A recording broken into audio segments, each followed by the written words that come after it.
Hello astrology lovers, welcome back to my channel. Thank you very much for watching AIM High Astrology. My name is Alexandra and today I have the pleasure to talk to you about the predictions for September for Pisces.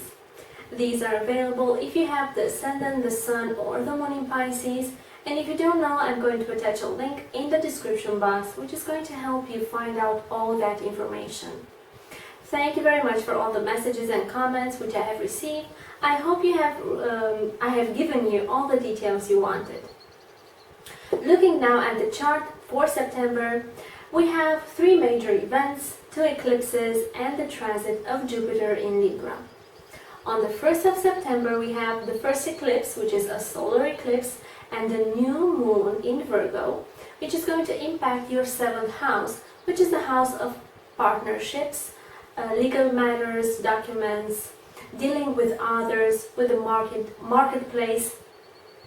And here we also have Mercury in Virgo, which is retrograde. Mercury retrograde in Virgo means that we have to go back to certain projects or relationships and reflect upon them. Whenever a personal planet like let's say Venus, Mercury or Mars are retrograde, it is best for us to make an introspection, to reflect, to go back, to rethink a strategy, to rethink and analyze a relationship or a project. And after that, when the planets go direct, make a decision, act upon it. Because whenever the planets are retrograde, we usually tend to be impulsive because we build up so much emotions deep within us that we have the impression we can't say them out loud, that we act with impulse, with sometimes even with aggression if we look at Mars. But with Mercury retrograde here, and because it is in Virgo, there is a lot of emphasis on the, let's say, being critical or looking for perfection or looking at details and being critical when things aren't as we think they should be. This is also about trying to change people because it is happening in your 7th house of partnerships. And with the energy of the new moon here and the solar eclipse as well, the focus is on partnerships, is on how you can change others or how you can improve your relationships. And because Mercury is retrograde here, it is going to help you understand that we can't change anyone except us. That is why it is highly advisable, and that is why I advise you as much as you can to avoid major life-changing decisions during Mercury retrograde, like signing contracts or starting or ending relationships. It is best during this time to make an introspection. If you are let's say deeply connected with your partner, you can communicate your fears, your anxieties with him and try as much as you can to connect with one another, to accept and to forgive one another's faults so you can build something together. Because if you react out of an impulse or because you say I have enough, after Mercury goes direct, you might have the feeling that you have made a big mistake. It is a time also when things from your past can come up. An ex-lover, an ex-business partner, or some documents that you have to resolve now. It is a good time for you to reflect. Mercury is going to end his retrograde motion on the 22nd of September. So until then, try to look at details, documents, reflect, make an introspection. The effects of the eclipses are going to last up to 6 months. So during these 6 months you are going to analyze in a subtle way your relationships and see what you can improve there, what you can, if there is something you can repair, or is there something you have to change in your relationships, in the way you approach people. So there is a lot of focus here, but happily, as Jupiter is going to transit in Libra and in your 8th house, you are going to be, for the next 1 year, because Jupiter is going to stay 1 year in Libra, You are going to focus more on relationships and on the way you approach relationships. And because Jupiter is going to be in the 8th house, you are going to receive quite some blessings and luck when it comes to receiving money from unexpected places, or begin to be more intimately connected with the people around you.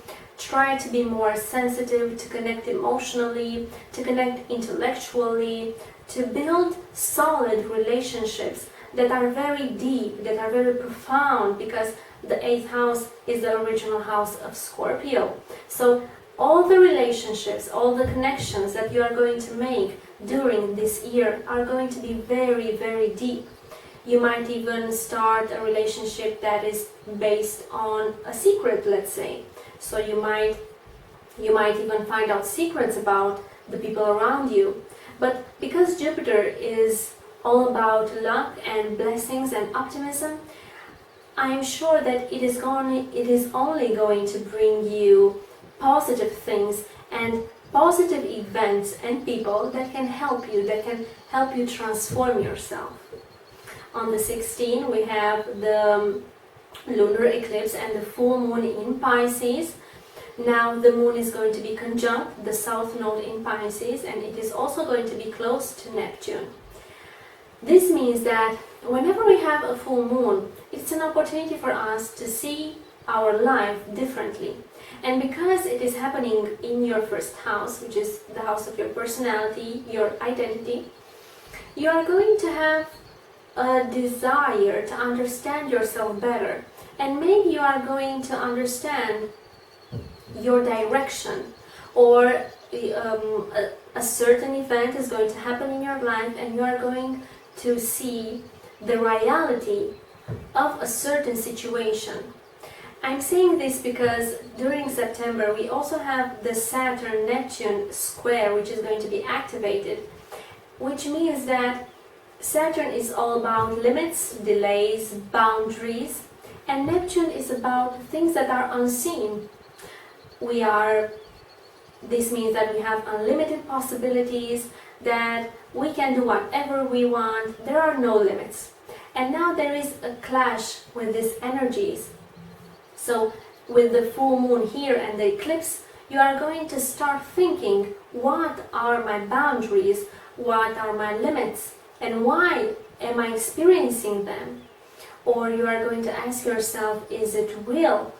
Am I living what I want? Am I living a dream? Is this real, or is it a nightmare, an illusion?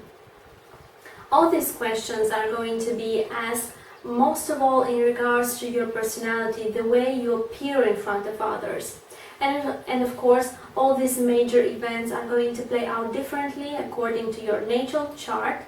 That is why I'm going to attach all my services in the description box. If you want to know more about your potential in life, future trends, or even a relationship reading, please look at the services there, and I would gladly give you the insight. But overall, September is a month of flexibility, being flexible, most of all in regards to yourself and in regards to your relationships. These are the focal points where your attention is going to be drawn to. Venus is going to be in Libra the whole month, so you are going to seek intimacy in relationships. You are going to seek a profound approach in relationships. That is why I advise you to have patience, to stay calm while Mercury is going to go direct, and to pay attention to all the changes that can happen in your life, because I am sure that the universe and the hands of faith are going to align you to be in that point where you are needed, and where you are capable of expressing your true self. Thank you very much for watching this video. I wish you an amazing month of September, and we shall see each other in October.